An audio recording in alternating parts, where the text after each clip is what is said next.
మత్తయి సువార్త 12వ అధ్యాయము.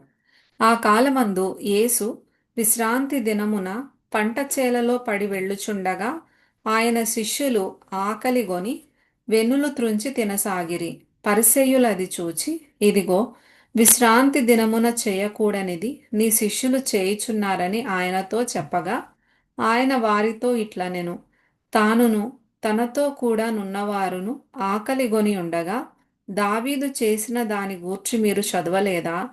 అతడు దేవుని మందిరములో ప్రవేశించి యాజకులే తప్ప తానైనను తనతో కూడా ఉన్నవారైనను తినకూడని సముఖపు రొట్టెలు తినెను.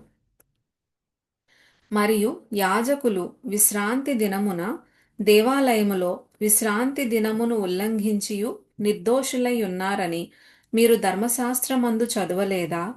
దేవాలయము కంటే గొప్పవాడిక్కడ నున్నాడని మీతో చెప్పుచున్నాను. మరియు కనికరమునే కోరుచున్నాను గాని బలిని నేను కోరను అను వాక్య భావము మీకు తెలిసి ఉంటే నిర్దోషులను దోషులని తీర్పు తీర్చకపోదురు. కాగా మనుష్య కుమారుడు విశ్రాంతి దినమునకు ప్రభువై ఉన్నాడనెను. ఆయన అక్కడ నుండి వెళ్ళి వారి సమాజ మందిరములో ప్రవేశించినప్పుడు ఇదిగో, ఊచ చెయ్యి గలవాడొకడు కనబడెను. వారాయన మీద నేరము మోపవలెనని విశ్రాంతి దినమున స్వస్థపరచుట న్యాయమా అని ఆయనను అడిగిరి. అందుకాయన, మీలో ఏ మనుష్యునికైనను ఒక గొర్రెయుండి అది విశ్రాంతి దినమున గుంటలో పడిన ఎడల దాని పట్టుకొని పైకి తీయడా? గొర్రె కంటే మనుష్యుడెంతో శ్రేష్ఠుడు. కాబట్టి విశ్రాంతి దినమున మేలు చేయుట ధర్మమే అని చెప్పి ఆ మనుష్యునితో నీ చెయ్యి చాపమనెను. వాడు చెయ్యి చాపగా రెండవ దాని వలె అది బాగుపడెను. అంతటా పరిసయ్యులు వెలుపలికి పోయి ఆయనను ఏలాగు సంహరింతుమా అని ఆయనకు విరోధముగా ఆలోచన చేసిరి. యేసు ఆ సంగతి తెలిసికొని అచ్చట నుండి వెళ్ళిపోయెను. బహుజనులు ఆయనను వెంబడింపగా ఆయన వారినందరినీ స్వస్థపరచి తన్ను ప్రసిద్ధి చేయవద్దని వారికి ఆజ్ఞాపించెను. ప్రవక్త అయిన యెషయా ద్వారా చెప్పినది నెరవేరునట్లు అలాగు జరిగెను. అదేమనగా, ఇదిగో, ఈయన నా సేవకుడు, ఈయనను నేను ఏర్పరచుకొంటిని, ఈయన నా ప్రాణమునకిష్టుడైన నా ప్రియుడు, ఈయన మీద నా ఆత్మ నుంచెదను. ఈయన అన్యజనులకు న్యాయ విధిని ప్రచురము చేయును. ఈయన జగడమాడడు, కేకలు వేయడు, వీధులలో ఈయన శబ్దమెవనికిని వినబడదు. విజయమొందుటకు న్యాయవిధిని ప్రబలము చేయు వరకు ఈయన నలిగిన రెల్లును విరువడు, మకమకలాడుచున్న అవిసెనారను ఆర్పడు.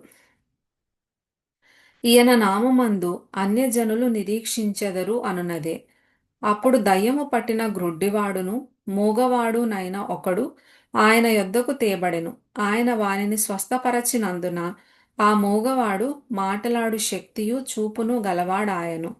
అందుకు ప్రజలందరూ విస్మయమొంది ఈయన దావీదు కుమారుడు కాడా అని చెప్పుకొనుచుండిరి. పరిసయ్యులు ఆ మాట విని, వీడు దయ్యములకు అధిపతి అయిన బయల్జెబూలు వలననే దయ్యములను వెళ్ళగొట్టుచున్నాడు గాని మరి ఒకని వలన కాదనిరి. ఆయన వారి తలంపుల నెరిగి వారితో ఇట్లనెను, తనకు తానే విరోధముగా వేరుపడిన ప్రతి రాజ్యము పాడైపోవును.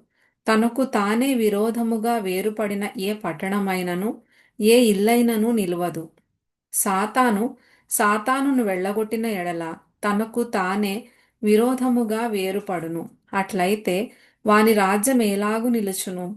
నేను బయల్జెబూలు వలన దయ్యములను వెళ్ళగొట్టుచున్న ఎడల మీ కుమారులు ఎవరి వలన వాటిని వెళ్ళగొట్టుచున్నారు? కాబట్టి వారే మీకు తీర్పరులై ఉందురు.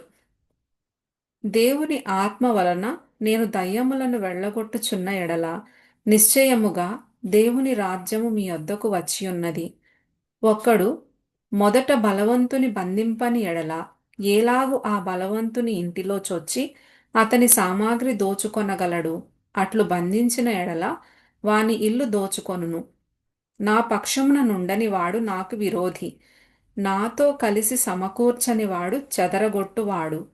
కాబట్టి నేను మీతో చెప్పునదేమనగా, మనుష్యులు చేయు ప్రతి పాపమును దూషణయు వారికి క్షమింపబడును గాని ఆత్మ విషయమైన దూషణకు పాపక్షమాపణ లేదు.